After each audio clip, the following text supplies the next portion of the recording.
freedom. My death will not change the outcome, and no one is or peace now or ever.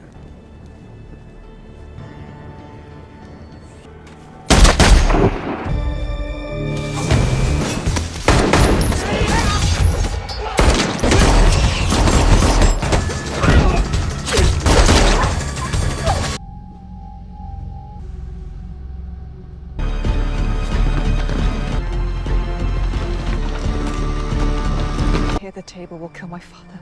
Shouldn't have come.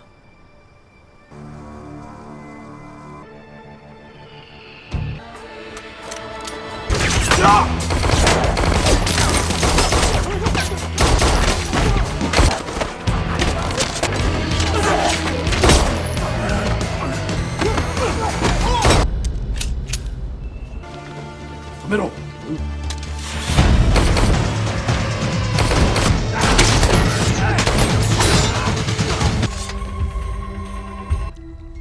Blame one.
Vicky.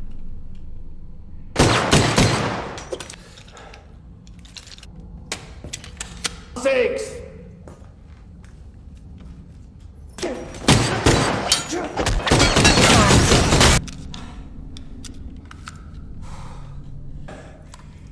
That sounds.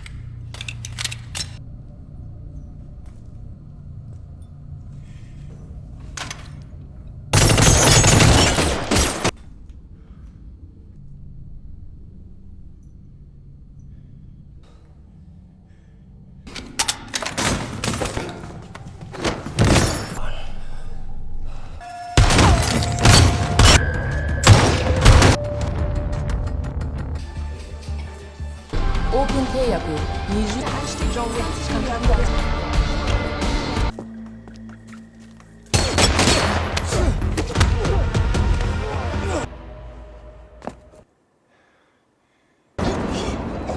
Quite the mess you've made.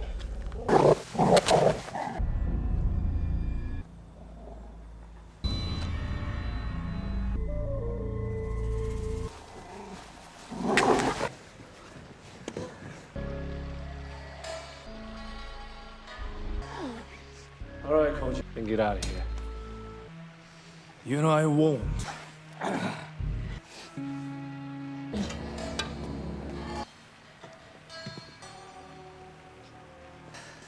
Lie, mock. Come on.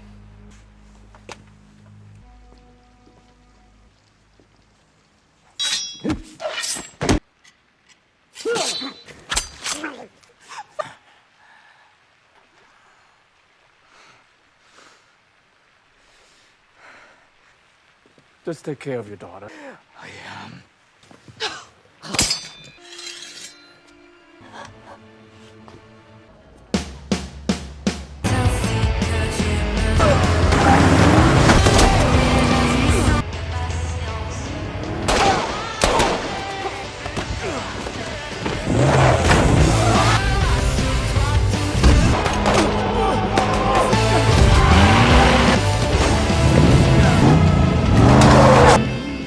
It seems like see who picks it up.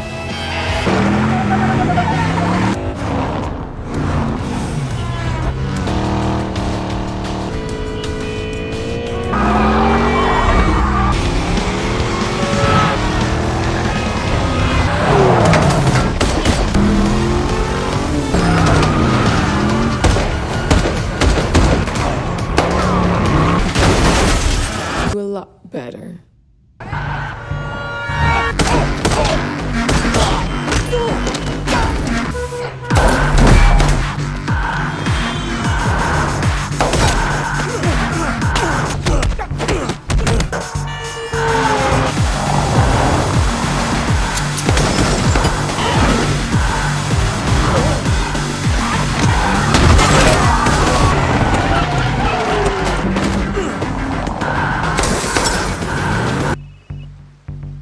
Situation under control.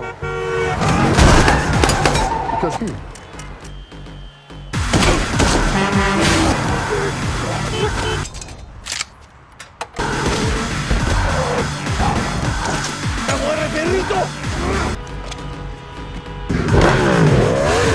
I'm hearing the boys in black couldn't. Prisoners of the Eighth.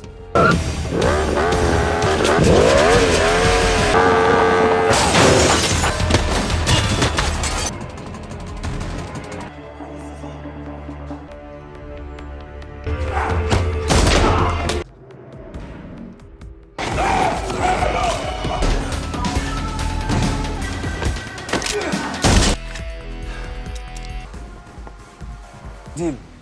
All right, 35 it is. Well, that's...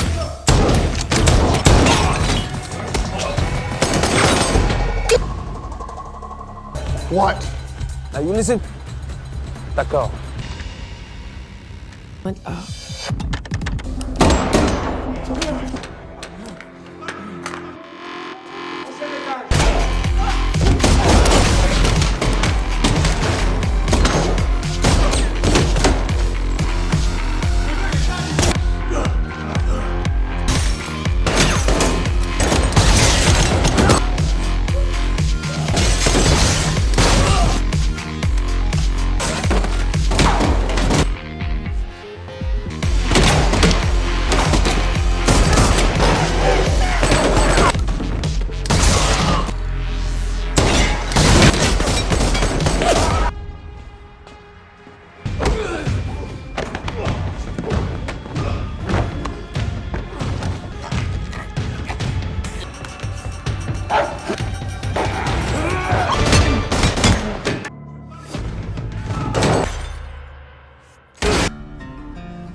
To all you puppers, we are owners.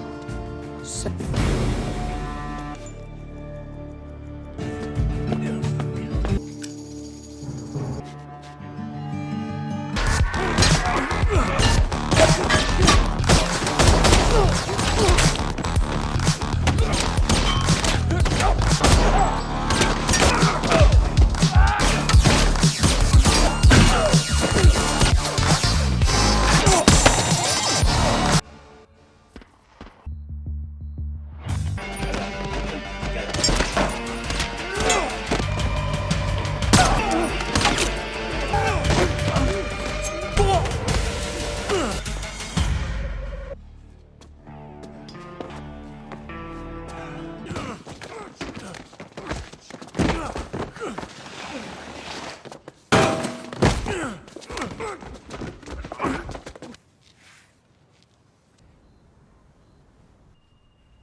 Caine.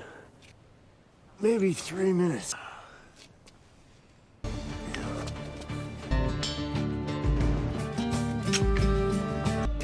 9.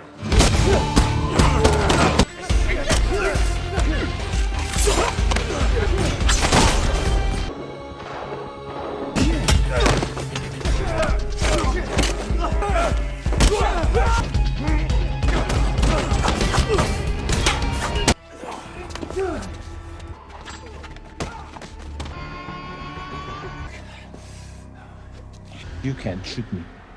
Him. 斯科加，灭了吧！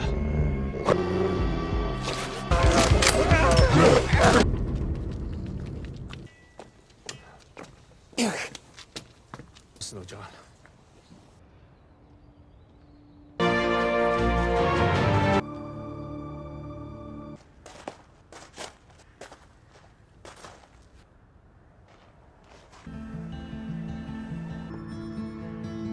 Remember your daughter. Fuck off. What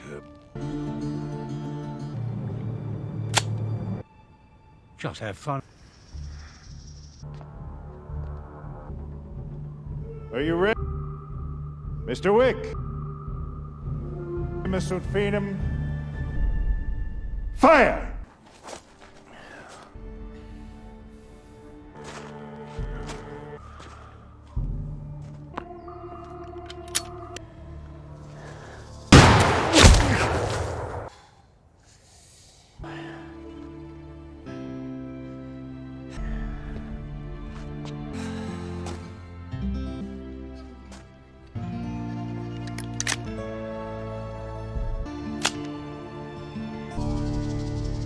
Death.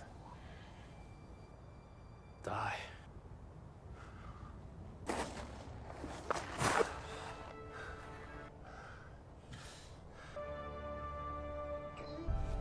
That's your sponsor. You and your daughter.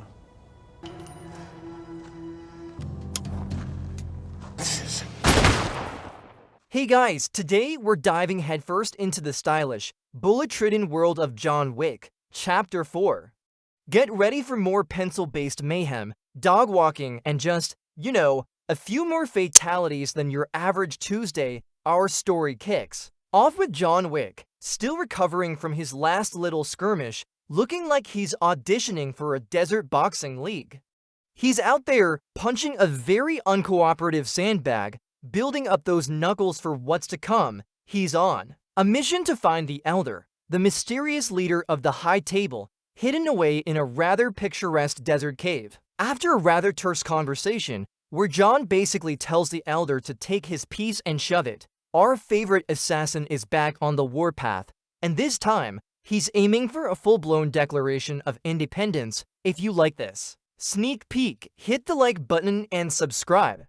It's the best way to support the channel, and let me know you want more. Meanwhile, the High Table, clearly upset about John's stubborn refusal to stay dead, introduces us to their latest enforcer, the deliciously arrogant Marquis de Gramont. This guy shows up looking like he just stepped off a runway, but he's got all the subtlety of a sledgehammer.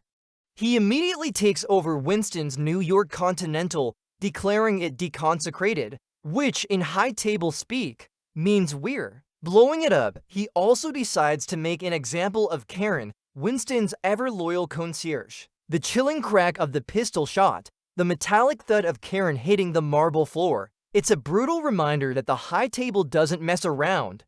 Winston is left alive, but clearly, the Marquis wants him to stew in his own helplessness. Our villain is definitely a fashion plate with a nasty streak, making sure everyone knows he means business. And apparently, business is booming for executions. From the somber grays of New York, we leap across the globe to the vibrant, neon-soaked elegance of the Osaka Continental. It's a feast for the eyes, looking more like a high-end art gallery than a safe haven for assassins.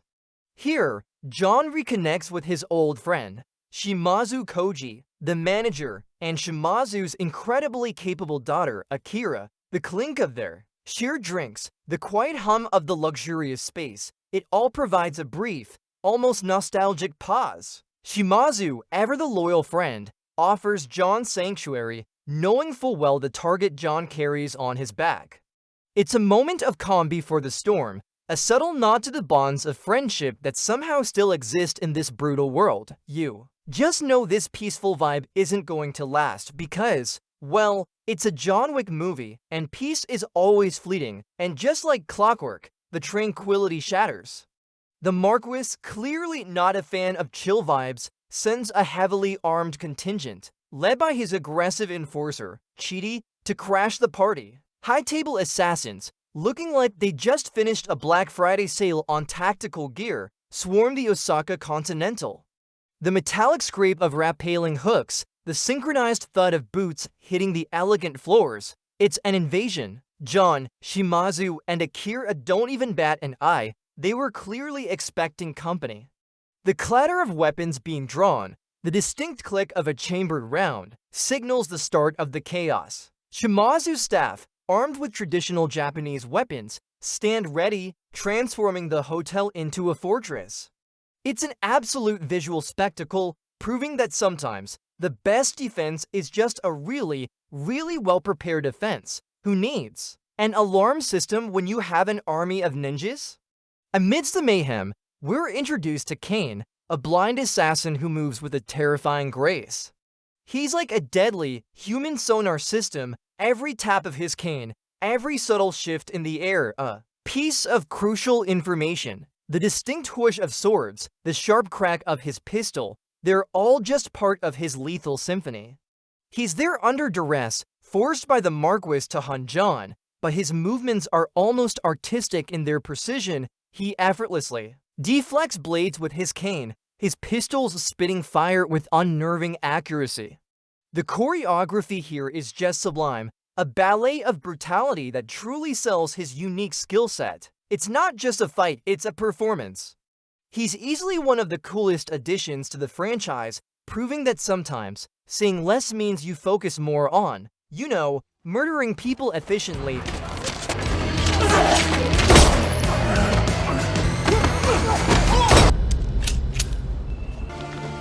Middle.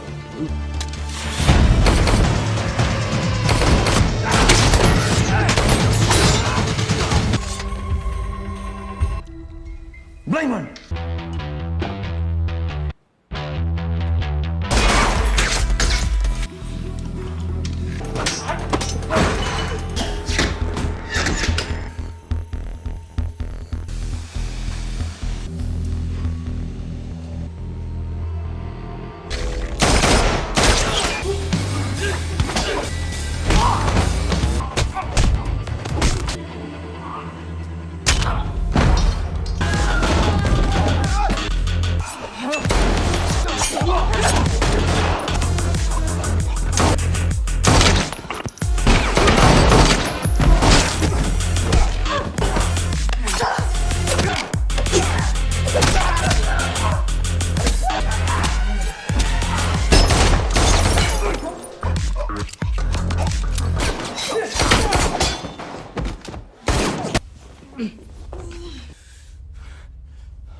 Sakes!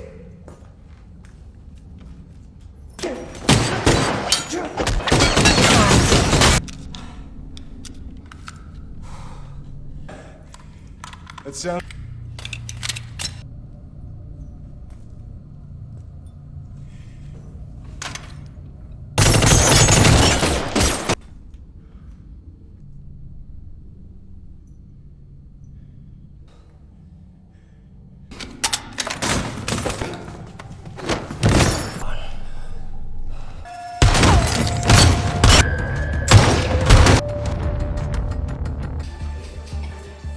오픈 테이블 20 John Wick is confirmed.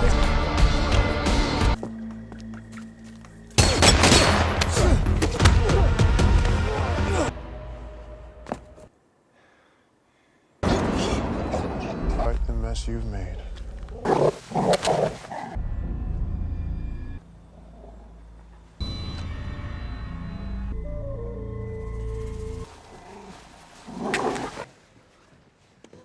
The battle rages, and Shimazu, ever the honorable host, makes his final, valiant stand against Caine. The clash of their blades, the sharp clangs and scrapes echoing through the devastated hotel, is absolutely gripping. Shimazu fights with everything he has, a warrior defending his home, his family. The heavy thud of impacts, the desperate grunts of effort, paint a vivid picture of a man pushed to his limits.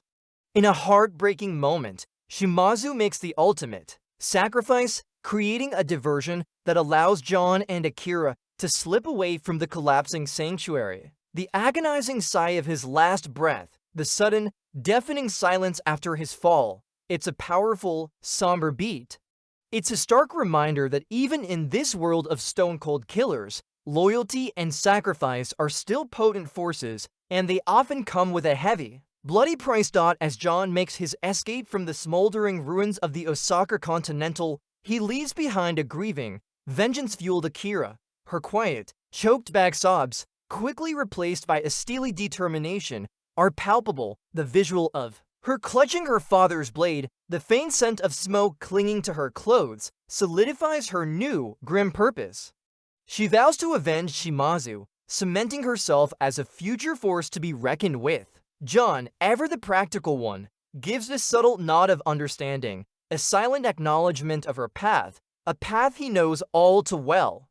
He moves with a weary resolve, the heavy crunch of debris under his feet matching the weight of the losses he's accumulated. It's a powerful moment of transition, showing that the cycle of violence just keeps on spinning, pulling new players into its deadly dance. You just know she's going to show up later, probably with a sharper sword and a serious attitude problem. Next, stop on John's world tour of pain, Berlin. He's on the hunt for Killa Harkin, the rather flamboyant head of the German table, who seems to spend most of his time in a sprawling, pulsating nightclub, the deep thrum of the bass, the dazzling flashes of light. It's a sensory overload. Killa is, shall we say, a man of substantial presence, loud and ostentatious, gambling away like there's no tomorrow, which, for him, there largely isn't. John observes him with that signature intense gaze, calculating his moves. The scene is a stark contrast to the elegant brutality of Osaka, leaning into a more gritty, grimy underworld aesthetic. It's clear John has a list, and Killa's name is circled in bright red. The ticking clock on Killa's life just got a lot louder, because when John Wick stares, trouble usually follows.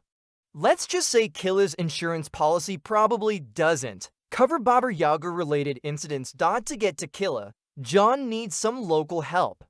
He finds himself in the sleek, surprisingly functional Berlin Continental, where he meets Katia, the no-nonsense manager. The subdued lighting, the soft rustle of paperwork, it's all a nice break from the constant explosions. She's got her own score to settle with Killa, making her a rather convenient ally. There's a subtle tension in their exchange, the unspoken understanding of shared grievances in their world. She provides John with the intel he needs, a key piece of the puzzle. The quiet click of her pen as she marks a map, the slight shift in her posture, it all conveys a sense of controlled power. It's a classic enemy of my enemy scenario, but with more professional killers and much higher stakes, it's good too. No, even hitmen have their own version of networking events, asterisk, and then the club scene everyone was talking about. John infiltrates Killa's lair, a pulsing, neon-drenched nightclub with a dance floor that periodically floods with water. The heavy thump-thump of the bass, combined with the splash of every impact, creates a unique, almost aquatic ballet of violence. John, a one-man wrecking crew, slices and dices his way through what feels like an entire army of faceless goons. The gleam of the wet floor reflecting the kaleidoscope of lights adds another layer to the visual spectacle. Every punch lands with a satisfying crack, every shot fired echoes with a sharp ping. It's absolute controlled chaos, John fluidly transitioning between firearms and hand-to-hand combat, making impossible shots while seemingly defying gravity. He uses everything at his disposal, including a convenient axe, because why not? This scene is just pure, unadulterated Wiccan action, proving that a little water won't dampen his resolve, only make for better reflections of impending doom. After wading through literally dozens of Killa's subordinates, John finally reaches the man himself. And let me tell you, Killa is not just big. He's practically a human tank, seemingly impervious to pain and incredibly stubborn. The fight is a brutal, grunting affair, a true test of John's endurance. The heavy thuds of their bodies slamming into walls, the sharp gasps of exertion, it's visceral and raw. John uses every ounce of his skill, ingenuity, and probably a few hidden reserves of caffeine to bring Killa down. The scene involves a particularly creative use of staircases and a lot of momentum, culminating in Killa's rather satisfying demise. The final, ragged breath escaping Killa's massive frame is almost a relief, a moment of quiet after an avalanche of noise and violence. John emerges battered but victorious, having ticked off another name on his never-ending hit list. He clearly earned a double espresso after that one. Exiting Killa's chaotic club, John has a tense encounter with Mr. Nobody, also known as the Tracker. This guy is a serious professional, always accompanied by his absolutely adorable and lethal Belgian Malinois. The low growl of the dog, the soft click of the Tracker's firearm, heighten the tension. There's a silent, almost respectful standoff. The Tracker is all about the bounty, not personal vendettas, so he's willing to let John go if the price isn't right yet. It's a pragmatic, almost clinical approach to bounty hunting, a refreshing change from the usual bloodlust, the quiet whimper of the dog as it's called off, the subtle nod between the two seasoned professionals. It all speaks volumes.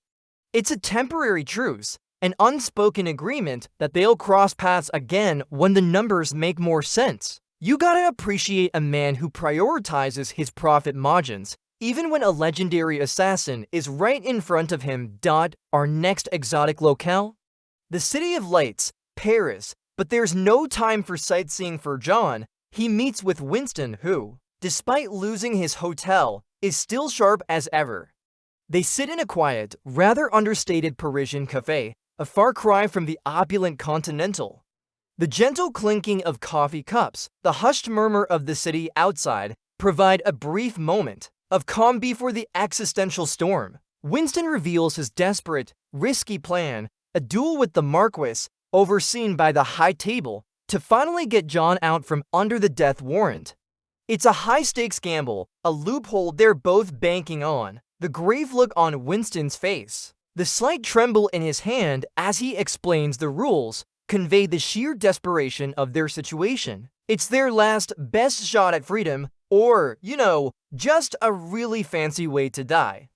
High Table rules, gotta love him. Back to the Marquis, who, in a truly classy move, decides to burn down the Osaka Continental as further punishment for Shimazu's supposed transgression. The roar of the flames, the sickening crash of collapsing structures, it's a fiery testament to his ruthlessness. Winston is forced to watch, a silent, seething fury simmering beneath his composed exterior. The distant screams of the fleeing staff, the red glow illuminating the night sky, paint a truly grim picture. The Marquis isn't just making a point. He's incinerating any last vestiges of the old world order. It's a spectacle of destruction, a grand display of power, making it abundantly clear that no one is safe from his reach, and any act of defiance will be met with overwhelming force. Honestly, this guy really knows how to hold a grudge. And how to ruin a perfectly good hotel, apparently with the rules laid out. John, with that classic Wickian determination, formally accepts the duel, the weighty thud of his palm pressing against the high table seal, the unyielding resolve in his eyes. It's a moment of no return. This move forces the Marquis to choose his champion.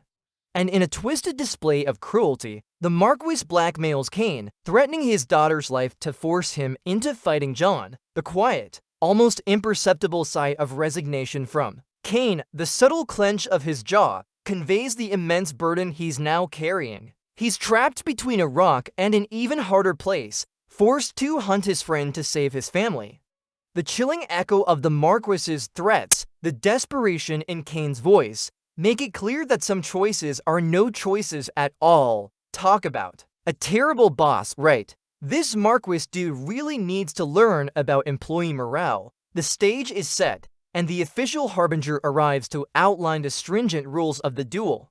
The crisp, formal tone of his voice, the precise hand gestures, as he details the conditions, underscore the high table's unwavering adherence to tradition. John and Caine stand opposite each other, a silent tension crackling between them.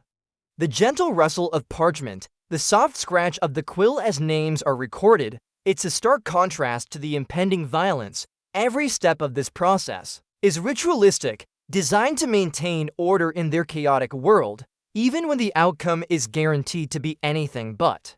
It's all very proper, very civilized, until someone inevitably starts shooting. Because, let's be real, it's John Wick. Civility only goes so far. Now for the training montage.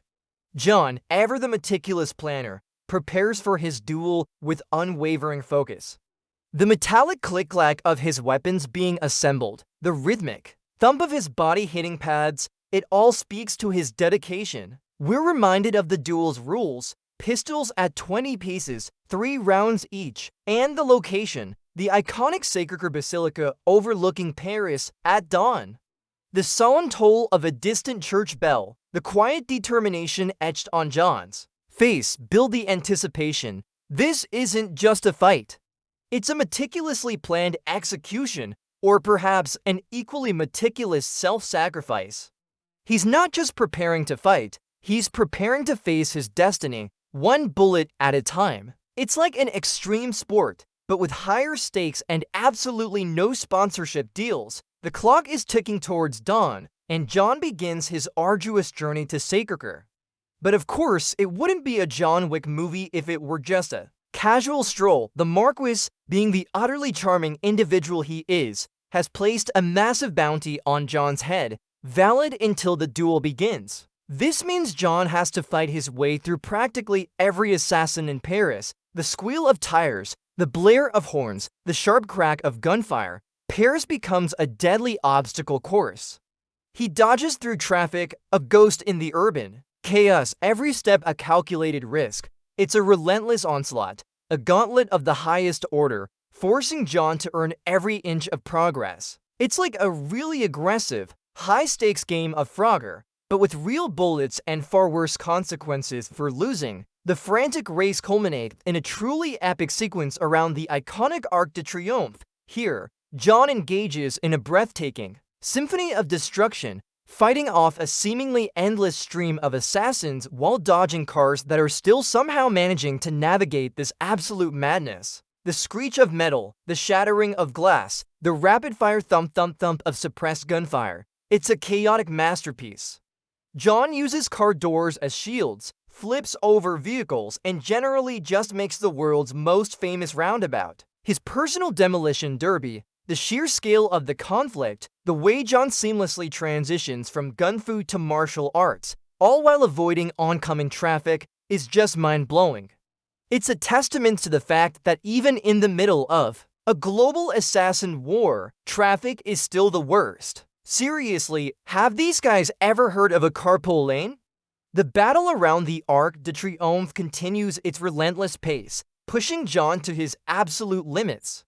The cacophony of gunfire, the heavy thuds of bodies hitting the pavement, and the frantic yells of onlookers create a truly immersive experience. John, a blur of motion, continues to innovate, turning every obstacle into a weapon, every piece of the environment into an advantage. He's bleeding, he's tired, but he never stops. The sheer number of opponents he faces is staggering, a testament to the bounty on his head. It's a masterclass in sustained action, showing John's unyielding will to survive. He's not just fighting, he's defying the odds, one perfectly executed headshot at a time.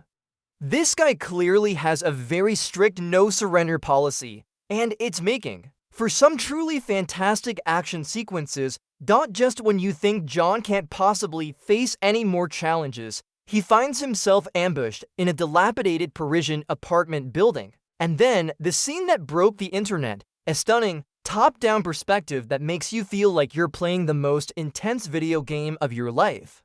The whoosh of flames from John's dragon's breath shotgun, the agonizing screams of his opponents, the sickening thwack of bodies hitting walls. It's an absolute sensory overload. The camera, hovering directly overhead, gives a unique, almost clinical view of the chaos, turning the multi-room brawl into a beautiful, brutal diorama.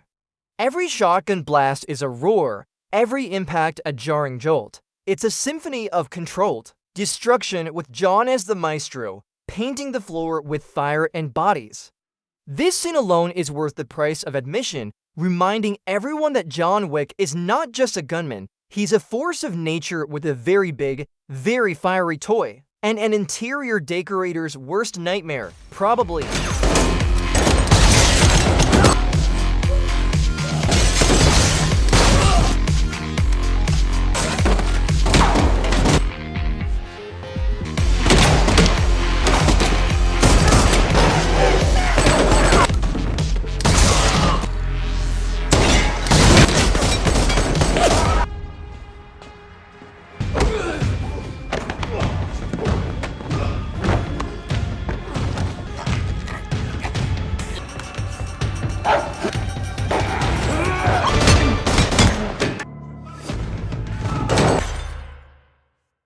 Having survived the apartment massacre, John is now faced with his next Everest, the seemingly endless, impossibly wide staircase leading up to Skarsgård. This isn't just a flight of stairs. It's a gauntlet made of stone and pain, the heavy thump of his boots on each step, the ragged gasps for air, they're almost audible. The Marquis, in his infinite generosity, has ensured that every single step is guarded by another wave of determined assassins. The sharp cracks of gunfire echo off the stone, the dull thuds of bodies tumbling down the long flight of stairs are relentless. It's a grueling, visually stunning sequence showcasing John's sheer willpower. He's a broken man, but his spirit remains unbowed, even as gravity and a small army conspire against him. This scene makes your calves burn just watching it. You'd think assassins would choose a more accessible rendezvous point, right? Just when John is on the brink of absolute exhaustion, literally being kicked down the stairs, a familiar, unexpected savior appears. Caine, the soft, deliberate tap of Caine's cane, followed by the swift, precise thwacks as he dispatches assassins, signals his arrival. He's not there because he wants to, but because the Marquis, in his infinite wisdom, promised to speed up his daughter's demise if John didn't make it to the duel.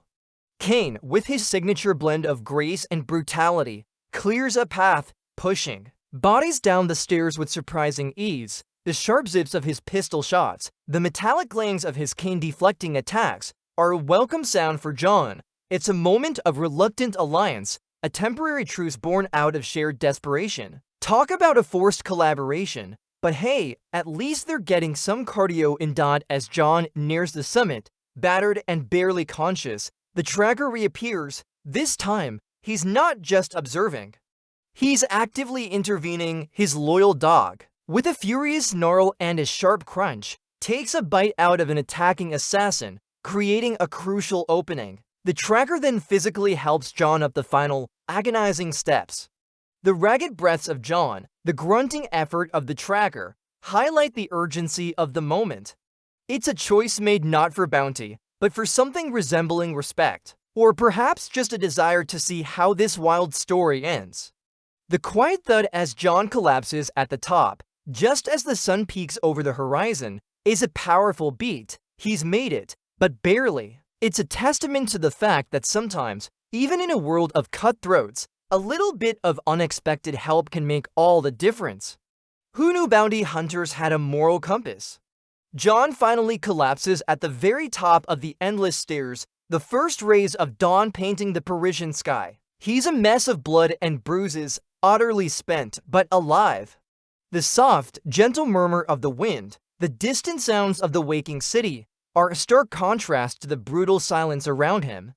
The harbinger, ever punctual, is already there, ready. To officiate this morbid spectacle, the visual of John, utterly broken yet still standing, looking out over the city he fought through, is incredibly powerful. He's made it, but at what cost? It's a moment of quiet reflection before the final storm, a heavy breath before the plunge.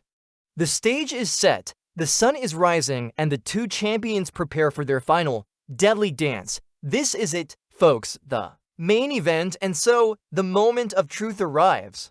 John Wick vs. Caine, two legends, forced to face each other.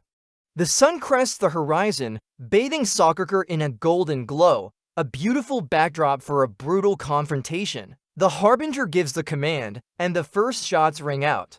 The sharp, concussive crack of the pistol shots reverberates through the quiet morning. Both men fall, wounded, the ragged gasps of pain, the heavy thud as they hit the ground, are agonizing. It's immediately clear this won't be a quick affair.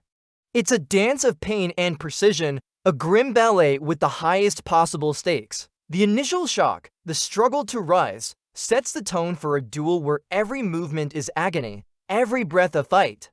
Who knew dueling could be so dramatic? The duel continues through the second and third rounds, each exchange more brutal than the last. The air fills with the acrid scent of gunpowder. The crack of the pistols, the sickening thwacks as bullets find their mark, punctuate the tense silence. Both John and Caine are barely standing, their movements slow and agonizing. John's labored breathing, Caine's quiet grunts of pain, every sound emphasizes their immense suffering. They are living embodiments of resilience, pushing past unimaginable pain for their respective causes. It's a testament to their legendary status that they can even continue, fueled only by sheer force of will and a lifetime of training. This is a battle of attrition, a test of who can endure the most punishment. Honestly, at this point, they probably just need a good nap and about a gallon of pain meds. After 3 rounds, John is down, seemingly out for the count. The Marquis, brimming with arrogant confidence, steps forward to claim his victory and deliver the final, execution-style shot, believing the duel is over. The triumphant sneer on his face, the slow, deliberate movement as he raises his pistol, is infuriating. But John Wick, being John Wick, has one last, impossible trick up his sleeve. In his shocking twist, he reveals he hadn't fired his final shot. With a final, desperate surge of strength, he raises his pistol and fires, the sharp crack echoing across the plaza.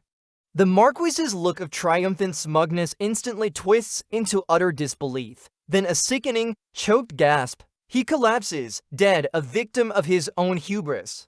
It's the ultimate mic drop, a perfectly delivered surprise, you lose, moment that leaves you cheering. Never count the Baba Yaga out, especially when he's got 1 bullet left. With the Marquis finally out of the picture, a new order begins to settle. Winston's excommunicado status is rescinded, his position restored, and Caine, free from the Marquis's threats, is finally able to reunite with his daughter. The quiet relief in Caine's voice, the subtle smile on Winston's face, are moments of rare tenderness in this harsh world. John, having achieved his impossible freedom, walks away from the duel, a figure of weary triumph.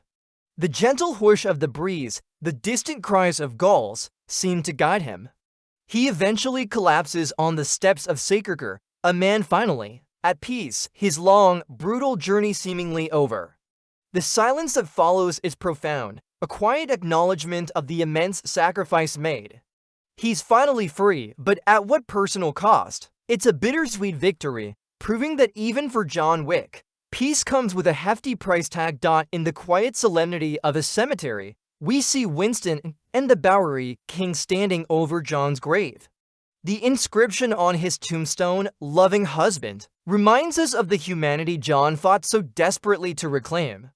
The rustle of leaves, the soft, mournful bark of the tracker's dog, add to the poignant atmosphere. The tracker and his faithful companion also arrive to pay their respects, with the dog gently placing a small toy on the grave, a beautiful, quiet tribute. It's a moment that reminds us of the profound impact John had, not just as an assassin, but as a man who inspired loyalty and, in his own way, fought for connection.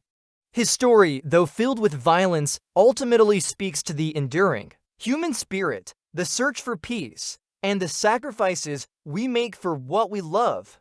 It leaves you wondering, in a world so consumed by shadows, can one man truly find light? And if so, at what ultimate cost? A truly unforgettable journey, wouldn't you say?